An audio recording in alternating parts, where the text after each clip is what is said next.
Hi, welcome to Robot Culture. I'm your host, Kevin Isley. Today we're going to talk about the Tour de Trump.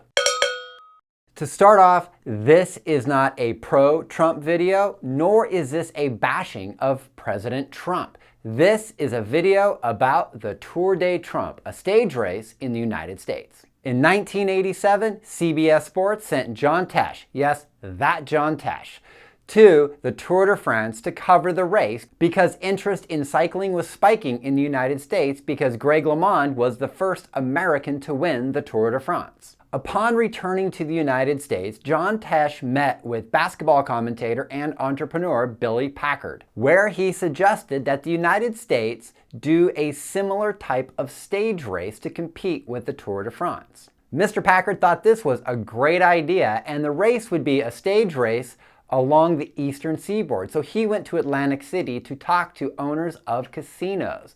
The representatives of those casinos thought the idea was really good, but the idea fizzled out with almost no interest in sponsorship until Mr. Packard met with Donald Trump in Manhattan. Donald Trump agreed to be the title sponsor of the race, and Billy Packard suggested the name of the race be Tour de Trump. Donald Trump agreed to that name. Donald Trump went on TV and told everybody that he was going to create a stage race that would rival the Tour de France. And in 1989, that stage race happened. The inaugural race had a purse of $250,000 and $50,000 for the GC winner.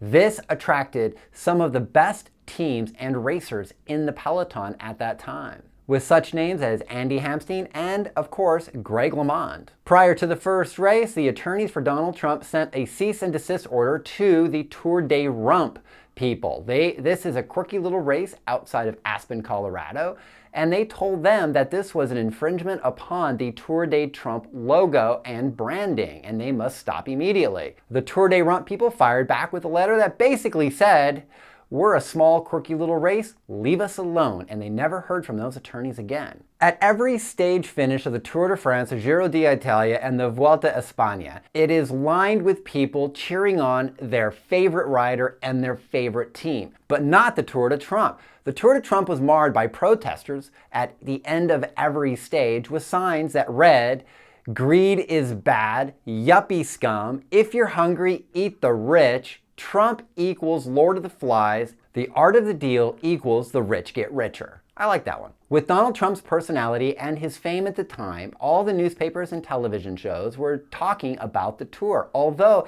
this did not translate into a lot of people attending the race, so show up was very low. In 1990, the second year of the Tour de Trump, attendance was just as low and protesters were just as many. So by the end of the race, Donald Trump pulled out, citing low attendance. But it was most likely he pulled out because he was going through bankruptcies with his Atlantic City casinos, and his divorce from Ivanka Trump was loaded with scandal, so he pulled out. But in 1991, the Tour de Trump became the Tour de DuPont with a new title sponsor, DuPont. This race lasted 5 years until 1996 was the final year of the race, and then it shuttered. Well, I think that just about covers it. Donald Trump's contribution to the great sport of road cycling. If you like this video, give it a thumbs up. If you're new to my channel, hit that subscribe button. And as always, I'm on YouTube, I'm on Facebook, and I'm on Instagram. And until the next time, I hope to see you out there on the road.